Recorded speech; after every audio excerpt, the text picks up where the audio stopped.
What's the deal, YouTube? It's your girl, Miss Honey. You guys know what this is. This is Sunday, which means what? Walking Dead. And tonight was the season finale of Walking Dead. Um, of season 7 of Walking Dead. And, I just want to go on record um, and say that I just think this was a horrible season finale. Like, I think it could have been so much better in so many different ways. I think they tried way too hard, and it just fell short of being a great episode. It fell short of giving us great character scenes. I just wasn't impressed with this season finale at all. I was shocked, kinda, I guess. I don't know.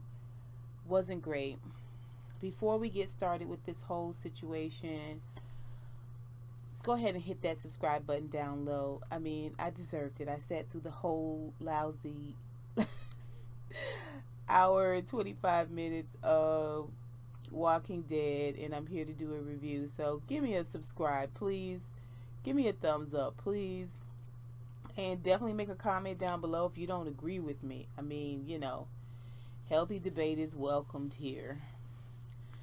Um, so we're just gonna do these in parts, basically, because the episode had a lot of flashbacks. It had a lot of back and forth, in and out of time, in and out of different areas and scenes, and it won't make sense if you go point by point, scene by scene. It would make more sense for me to nutshell it for you, I promise.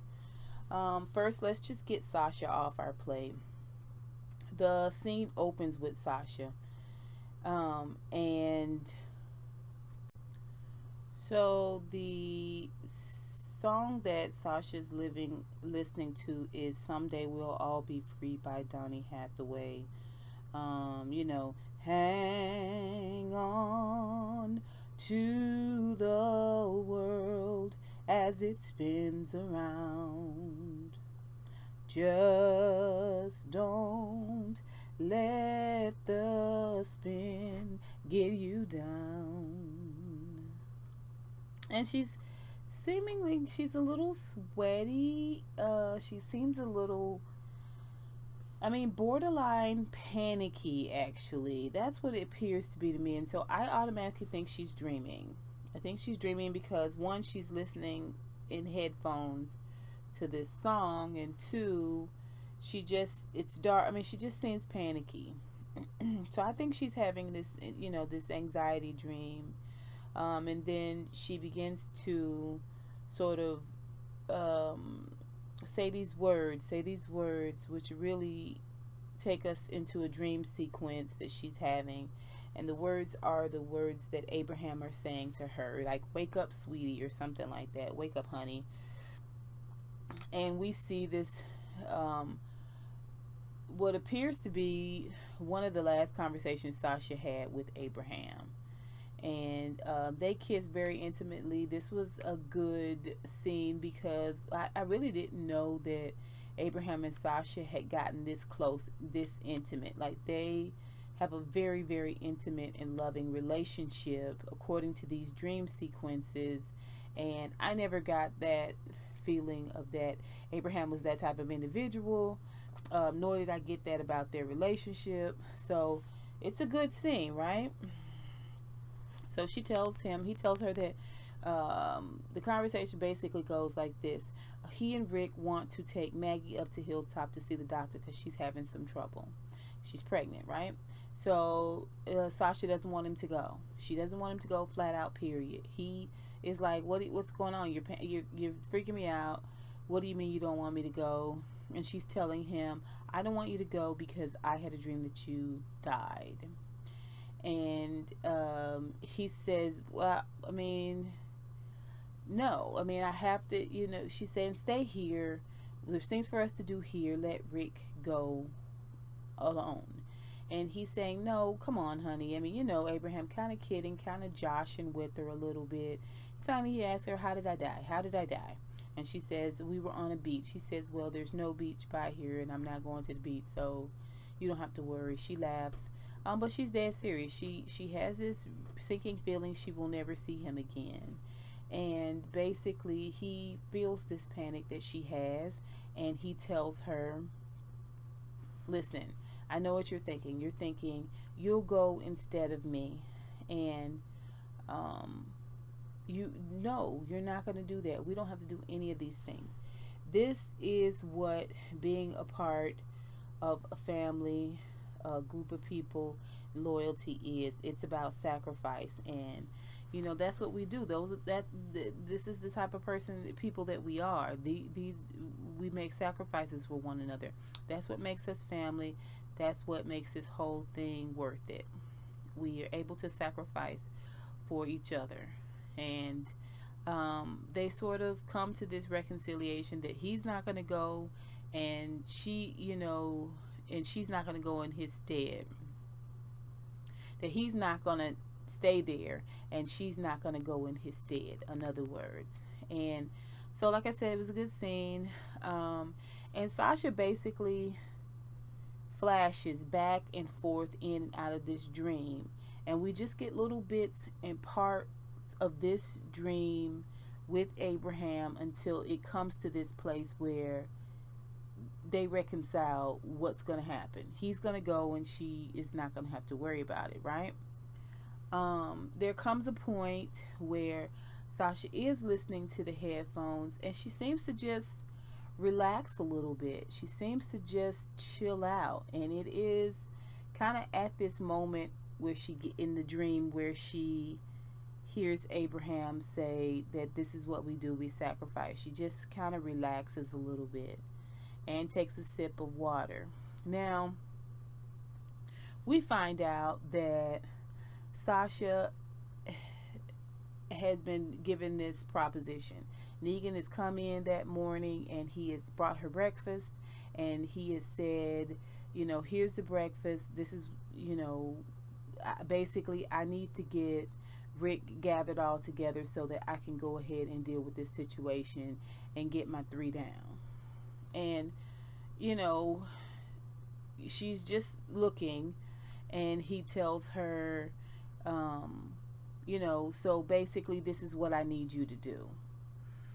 And we don't hear the plan, but this is what he says. And Sasha begins to cry, and he says, are you kidding me? Are you seriously, you're crying right now? And she says, no one needs to die. And he's like, yeah, well, that's kind of what I do. And she gets angry, and she tells him no, she's not going to do it. And he tells her, hey, be careful, kind of brings her back in line a little bit, which she does. She goes back in line.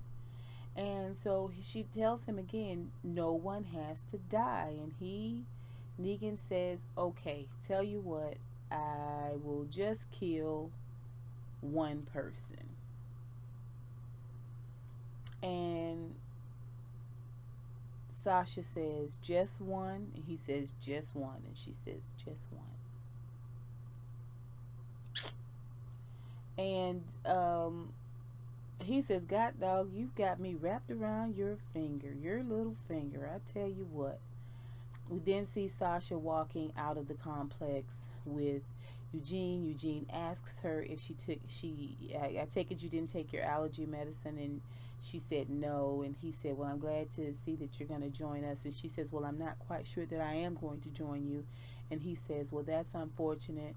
Maybe after you stick around for a while, your allergies will settle down. And she says, how long will it take for us to get there? And he says 2 hours. So they go outside, they see Negan, and Negan is telling her, you don't have to ride in the thing, you can ride up front. You can ride with us. And she says, no, it's okay, I need a nap anyway. I want to take some rest. I want to have some time to myself. Now, while she was talking to to Eugene. He had gifted her like an iPod shuffle or something like that with music on it, fully loaded, just for her. So she takes the shuffle, she takes the bottle of water, and it turns out they want her to get into a casket. And as Negan is closing the casket down on Sasha, he tells her, "Man, you have got a set of balls on you." Okay? So that's the last time we see Sasha until the very end. All right? So let's talk about what's going on in Alexandria. In Alexandria, they have had this conversation. They are having this conversation with Dwight. And Dwight is basically telling them that he wants Negan dead. And he wants to work with them to kill Negan. And Tara's upset because she wants to know if Dwight knows that who he killed when he killed Denise. Now you guys know that Denise, the scene where Denise got killed was one of the most brutal scenes of last season. She was a doctor and she was a good person, Tara says. And so Dwight says, "I wasn't aiming for her." Um, and at the time, she was standing there talking to Daryl. So Daryl rushes in and hems him up against the wall and takes a knife and puts it right in his eye, kind of. Just right there. And Dwight begins talking. He's got to save his life. He's got to convince them and let them know, "I'm here for you. And I'm doing this because of my wife. Remember the woman that helped you out? Same person that let you out? I'm doing this for her. I'm doing this to prove to her that I am a good person, And Dwight kind of relaxes a little bit. And Tara is behind Daryl, like, "Do it, do it, do it, do it, do it." And Daryl decides not to do it. Then we see Rick and Daryl walking outside, and Rick is asking Daryl if, they're watching Dwight go and get in his truck and leave. And Rick asks Daryl, "Do you think we can trust him?" And Daryl's like, he could be lying, but I'm gonna kill him I'm gonna kill him a nice slow death. And he basically says after that whether he's a liar or not, whether he's on their side or not, it doesn't matter. Daryl clearly plans to kill Dwight no matter what. And it's unfortunate for Dwight that he dug this hole so deep, but at this point, Daryl's got to be in his bonnet about Dwight. So let's leave there and let's go to Hilltop. Hilltop, we see Maggie talking to Jesus and Enid, and she's going over the plan. She's talking about the guns, who's got the guns, who's on their side, the basic summary of how this whole revolution is going to go down. She's going over it, and Jesus is smiling a little bit, and he's talking about her leadership skills and so on and so forth. And it's a touching moment. Enid, their little baby Rick is there, and Enid gives Maggie a watch. I guess it was Glenn's watch. I'm not sure. Maybe it was her dad's watch. Or maybe it was both. And she takes baby Rick on out, and Maggie looks at the watch. Okay. Let's go over to the kingdom. We see Carol has taken Richard's place, and she's sort of leading the militia out to head off to Alexandria. And they find that the buggies are blocking the roadway again. And, they're trying to figure out who's blocking the roadway. And they discover it was Morgan.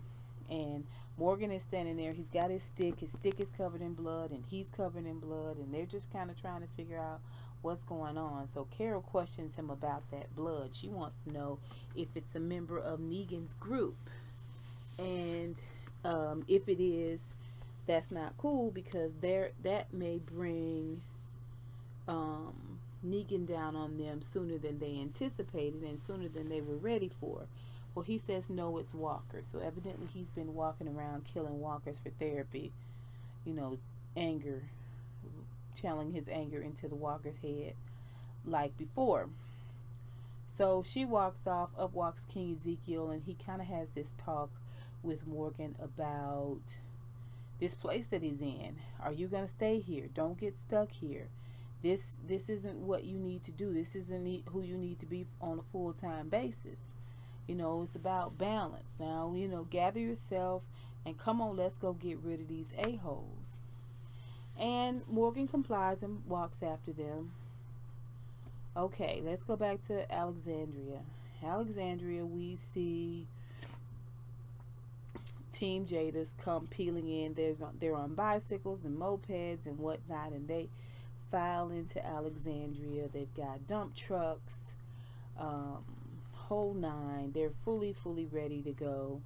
And of course, when she walks in, Rick and Rashon greet her, and he says something to her, and she says, "We don't bother, we just take.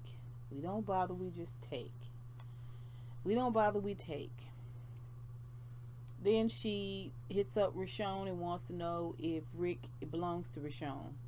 And Rashon's like, "I'm sorry, what? What? I'm sorry. Yeah, yours." And she says, "Well, we're friends." She said, "Good. I lay with him after." And Rashon's like, "Why don't we just get back to work?" And of course, Rick is standing there like, y'all know I'm right here, right? Anyway, that was a funny little scene. So we see Michonne talking to a member of Team Jadis, and she is showing her where she needs to be perched, and she's telling her, "This is, you know how to use this gun." And the lady's like, "Yeah." And she tells her, "I'm going to leave and go on the other side." And the lady says, "Well, why?" And she says, "It's a different vantage point. It'll give us more coverage. So no big deal." The young lady says, "I'll go." And Rashon's like, "You sure?" And she's like, "Yeah, I'll go." And before she leaves, she said, "We win." And Rashon is like, "Okay, we win." So she goes on. On the ground, we see Rosita and Daryl. They're all prepping this truck with explosives. They're all setting explosives. And people are just getting prepared. They're getting their places where they need to be. One of the plans of Dwight before he left was to put obstacles in Negan's way, so that would slow them up that much more and give them time in Alexandria to all come together.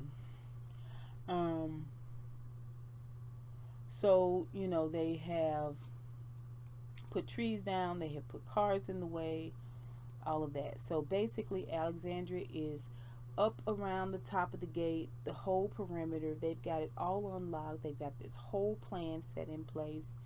And now they just wait.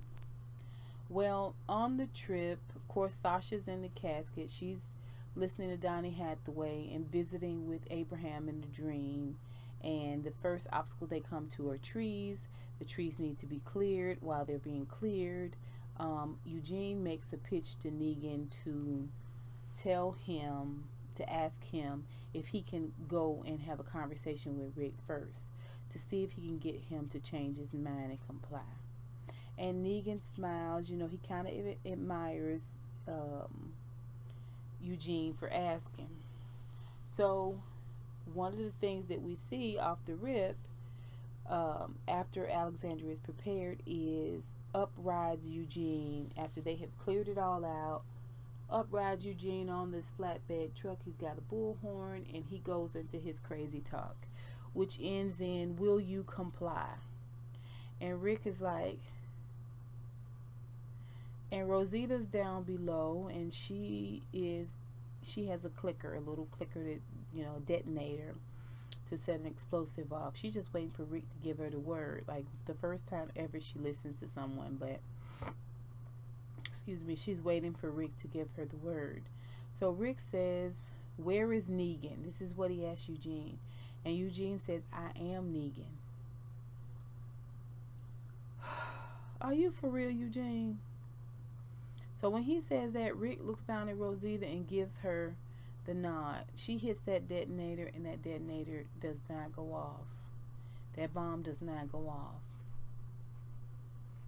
They're trying to figure it out. They're trying to figure it out. In this moment that they're trying to figure it out, all of Jadis's team pulls a gun on all of Alexandria's people. Jadis pulls a gun on Rick. And everybody is surrounded. Everybody's got a gun on them. Carl, Daryl, everybody.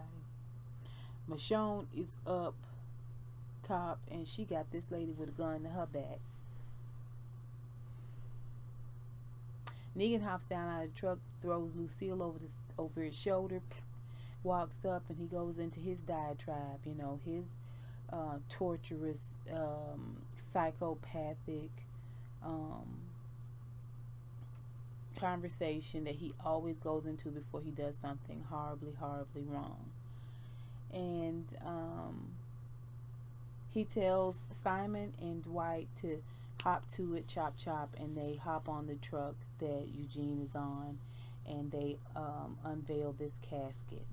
Okay, we already know Sasha's in the casket. He tells Rick that Sasha's in the casket, and he tells Rick what his demands are. He tells him, first of all, this is what I want.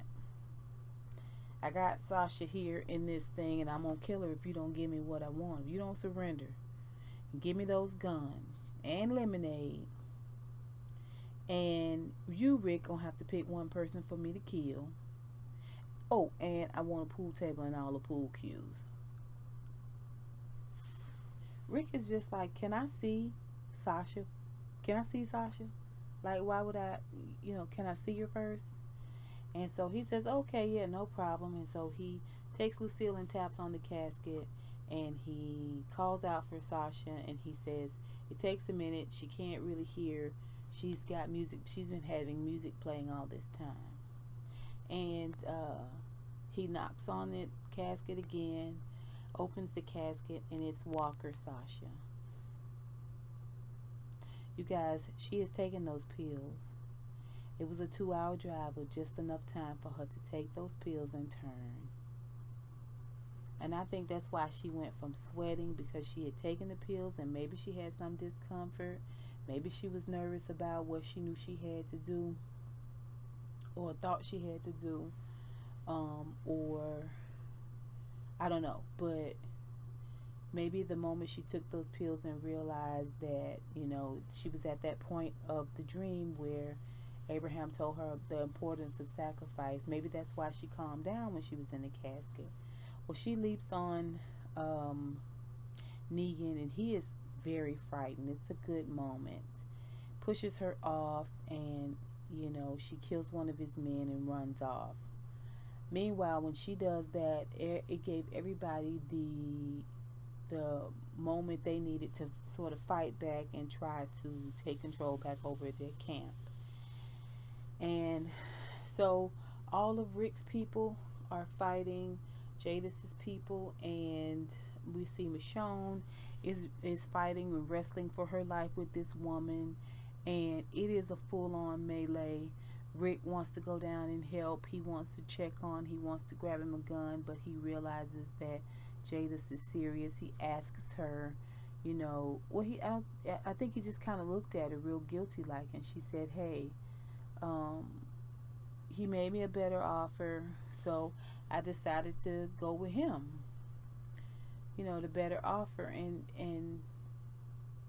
of course, Rick is just like, I don't. She wants him to get down, but he won't go down. Like, he wants to get down and go and help his friends, but he's not about to just jump off this platform. I mean, I don't know why she wanted him to get down or why he didn't want to get down, but she ended up shooting him in the side and then kicking his body over the side. Now, he didn't die, Then we see her taking him over to where Carl is being held at gunpoint and kneeling. So at this moment, Negan's group and the Jadis group have the upper hand.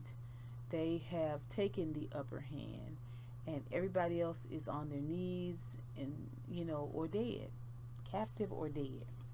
So Negan goes into this whole thing when he makes Rick kneel by Carl about, who did you think I was? Did you think I was the okie doke guy just because I made your son spaghetti?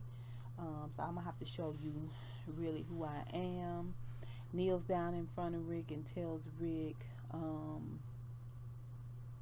prior to this, when Jada's first brought him over, she says 12, and he says 10, and she says 12, and he says, no, that's not what we discussed, 10.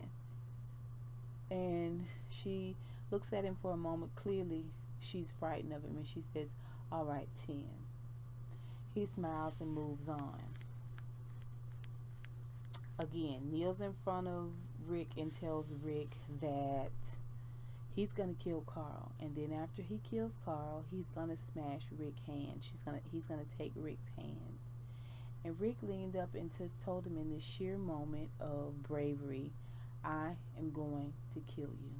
You want to cut my hands off? Cut them off. But I'm going to kill you. I promise you, when you least expect it, you're going to look up and you're going to see my face. It's going to be the last face you see, basically.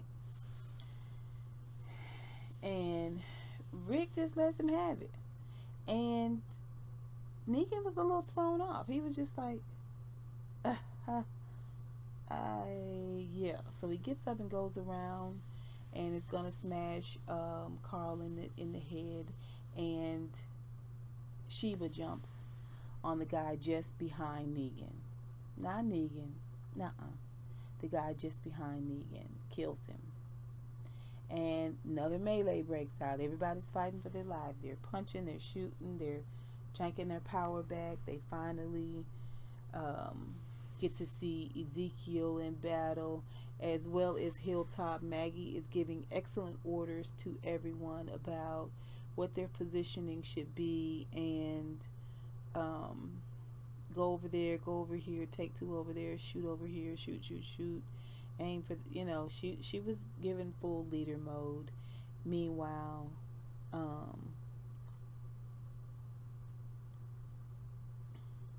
Ezekiel comes in.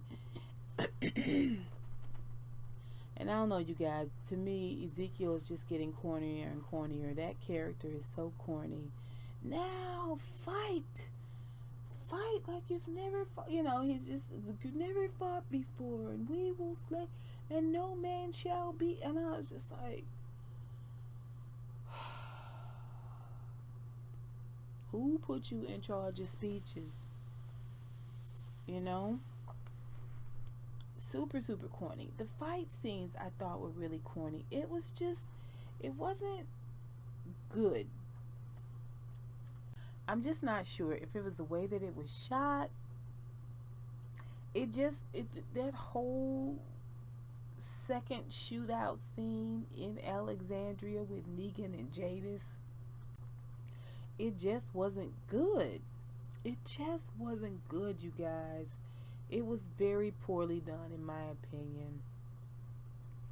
Anyway,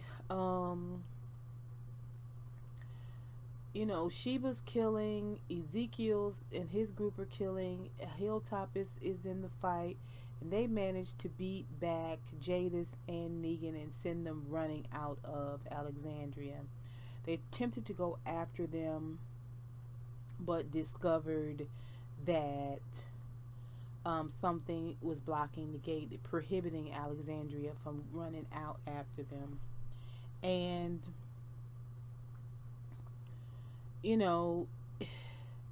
Rick and Carl go and find Rishon, and she is pretty battered and bloodied and beat up. We see Jesus and Maggie go and find Sasha and, take her out of her misery. We see Negan telling his people that we are going to war, or this is war. We see Ezekiel and Rick talking to a crowd of maybe 100 people compared to um, Negan talking to a crowd of what looked like 400 to 500 people. And this whole time there is this narration in Maggie's voice, which I think is an homage to Sasha and her when she was first came on the scene and became a part of Alexandria. I think Glenn brought that on, or Team Rick, and I think Glenn brought that on. He initiated that. And so it's just this really kind narration where they're standing there after they buried her there with Abraham and Glenn and other people that they've lost.